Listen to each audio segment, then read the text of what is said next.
इस वीडियो में हम डिस्कस करने वाले हैं नेक्स्ट टॉपिक है डायमेंशनल फार्मूला। तो इसके क्वेश्चन करेंगे, हिंदी और इंग्लिश दोनों में क्वेश्चंस लिए हैं हमने। डायमेंशनल फार्मूला को हिंदी में कहा जाता है विमीय सूत्र। विमीय सूत्र जो आपने एम एल टी और करंट के लिए एम्पियर या टेम्परेचर के लिए केल्विन, ये सब जो आपने पढ़े, इसी से रिलेटेड ये क्वेश्चंस हैं। एग्जाम पॉइंट ऑफ व्यू से इंपॉर्टेंट टॉपिक है। 10 क्वेश्चंस ऑब्जेक्टिव हम ले रहे हैं, लास्ट में इसके आंसर्स हैं। पहले आप कोशिश करिए अपने आंसर्स लगाने की और बाद में आंसर्स को चेक करिए। सबसे पहला क्वेश्चन हमारा है,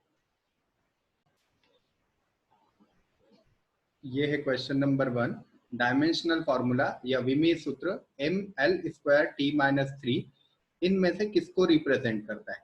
ठीक है, ये आपके सामने फिजिकल क्वांटिटीज दी हैं, मतलब भौतिक राशियां दी है। इनमें से देखो किसको रिप्रेजेंट करता है। राइट आंसर चूज कीजिए और आपकी कॉपी में पहले नोट कर लीजिए। नेक्स्ट क्वेश्चन है question number 2, the dimensional formula of universal gravitational constant. और ये देखिए कि ये कितनी बार क्वेश्चन पूछा हुआ है। ठीक है, ये 20 बार एग्जाम में क्वेश्चन पूछा हुआ है। हिंदी में है, सार्वत्रिक गुरुत्वाकर्षण नियतांक की विमाएं। ये फॉर्मूला होता है F=g मास m1 मास m2 अपॉन r²। ठीक है, और इस g के लिए हमसे ग्रेविटेशनल कांस्टेंट, इस g को कहा जाता है, इस g के लिए हमसे डायमेंशनल फॉर्मूला पूछा है, यानी विमीय सूत्र पूछा है। ठीक है, कितनी बार क्वेश्चन आया हुआ है ये आप देख सकते हो। तो क्वेश्चन बहुत ही इंपॉर्टेंट है और मैं कहूंगा कि इस जी की विमाएं लगभग आपको याद ही रहनी चाहिए। नेक्स्ट क्वेश्चन देख लेते हैं, क्वेश्चन नंबर 3। क्वेश्चन नंबर 3 है, एल एंड आर क्रमशः प्रेरकत्व और प्रतिरोध को प्रदर्शित करते हैं। तो एल बाय आर की विमाएं क्या होगी? मतलब एल और आर जो है वो इंडक्टेंस है और रेजिस्टेंस है, तो एल बाय आर की विमाएं क्या होगी? ट्रिकी क्वेश्चन है। अगर आपने एसी चैप्टर अल्टरनेटिंग करंट, प्रत्यावर्ती धारा, इस चैप्टर को बहुत अच्छे से पढ़ा है तो ट्रिकी क्वेश्चन है, बिल्कुल एक बार में आपको इसका आंसर पता चल जाएगा। नेक्स्ट क्वेश्चन है question number 4, dimensional formula of angular momentum. बहुत ही इंपॉर्टेंट है, एंगुलर मोमेंटम से भी हर बार क्वेश्चन पूछा जाता है, मैक्सिमम एग्जाम्स में क्वेश्चन आता है। आप यहाँ देख भी सकते हो कितनी सारी एग्जाम्स में क्वेश्चन आया हो। Dimensional formula of angular momentum या कोणीय संवेग, हिंदी में इसको कहा जाता है कोणीय संवेग। और इसका फॉर्मूला देखिए, फॉर्मूला क्या होता है? एल से रिप्रेजेंट किया जाता है mass into velocity into radius या परपेंडिकुलर डिस्टेंस। ये एंगुलर मोमेंटम का या कोणीय संवेग का फॉर्मूला होता है, इससे आप बना भी सकते हैं। सो हिंट के तौर पे आप इस फॉर्मूले को यूज कर लीजिए और फिर देखिए क्या इसका आंसर आ रहा है। नेक्स्ट क्वेश्चन है क्वेश्चन नंबर 5, प्लैंक कांस्टेंट या प्लैंक का नियतांक। तो प्लैंक कांस्टेंट निकालने के लिए इस फॉर्मूले को यूज कीजिए, E=h इंटू न्यू। ई क्या होता है? ई है एनर्जी और न्यू क्या होता है? न्यू होता है फ्रीक्वेंसी। एनर्जी मतलब ऊर्जा और फ्रीक्वेंसी मतलब आवृत्ति। तो इन दोनों की वैल्यूज रख के आप प्लैंक कांस्टेंट का डायमेंशनल फॉर्मूला या विमीय सूत्र फाइंड कर सकते हैं। निकालिए, आंसर को नोट कीजिए और लास्ट में वेरीफाई कीजिए आपका आंसर करेक्ट आ रहा है क्या।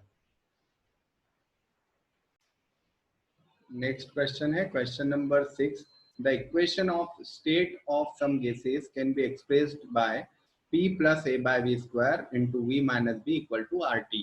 तो P प्रेशर दिया है, V वॉल्यूम दिया है, T एब्सोल्यूट टेम्परेचर दिया है, A, B और R कांस्टेंट है। आपको केवल A की डायमेंशन फाइंड करनी है।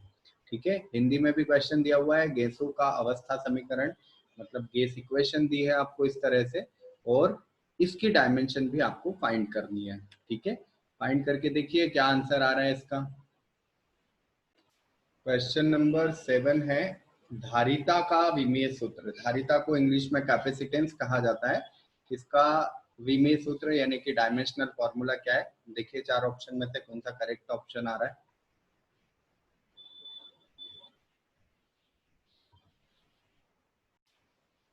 क्वेश्चन नंबर 8 है, inductance L can be dimensionally represented.